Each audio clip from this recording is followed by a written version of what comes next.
Okay, the first one is, I think I wrote it over a year ago. It's called One Summer, a fictional recollection. That summer, the days bled into each other. The skies appeared bleached of colour under the hammer of midday sun, leached of their natural hues, like the dying corals of the great reef. We wandered, dazed, like weary somnambulists, drained of energy, sapped by the desiccated heat of that year's summer drought. Days seemed like they would never end, and we condemned to suffer eternal pangs of want as we sought the merest hints of cooling breeze. The molten air sat upon us with the weight of 1,000 blankets, suffocating with breathless desire to expunge all memory of sensation. And then those drawn out evenings offering tempting relief as that demon's sun died slowly in the western reaches, flooding the sky with bloody red as if it had drained earth's tired veins. Its sanguineous face slipped slowly beneath the quivering lip of horizon to drowse in its vampire's lair, waiting until the next morning to rise and bleed us dry once again.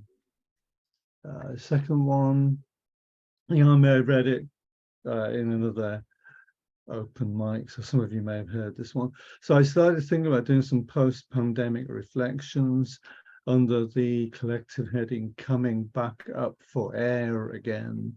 And this is one of the first ones. It's called Some Contemplations on Breathing, which I think is kind of germane considering the nature of what happened over those 2 years. Staring up at sky, sky on sky on sky. The breath is barely a ripple of a lazy summer breeze on a flat pond. It sits there unseen, unnoticed, as one never conscious in dream unconsciousness. Like sun's rays that surreptitiously finger skin, touching but without sense of reckoning.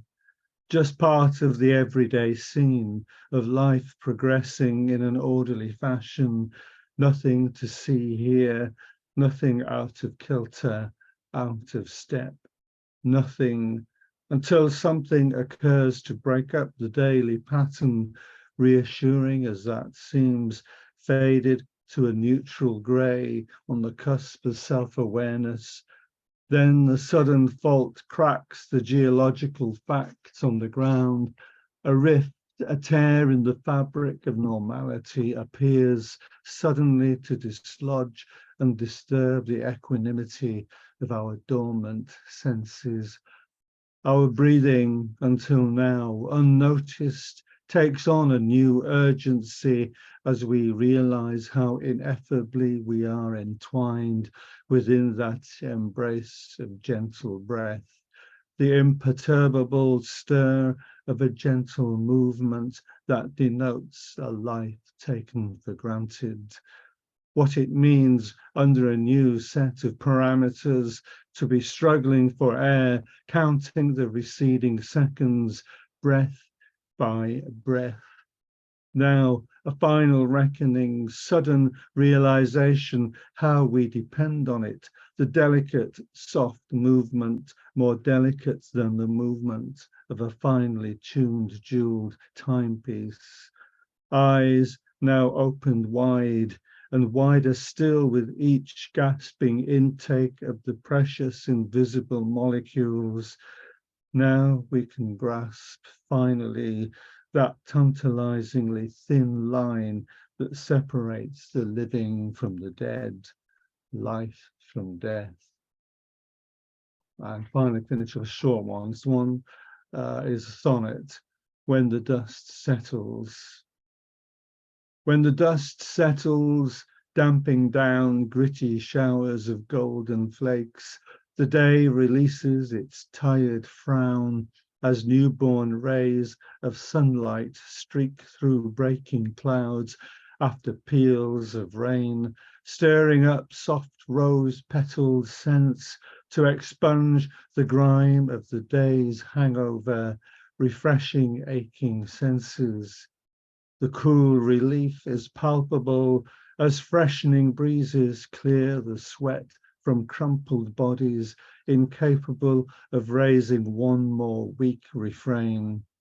And all will be well for a short while yet, until the dust rises from the earth again. Thanks. Thank you.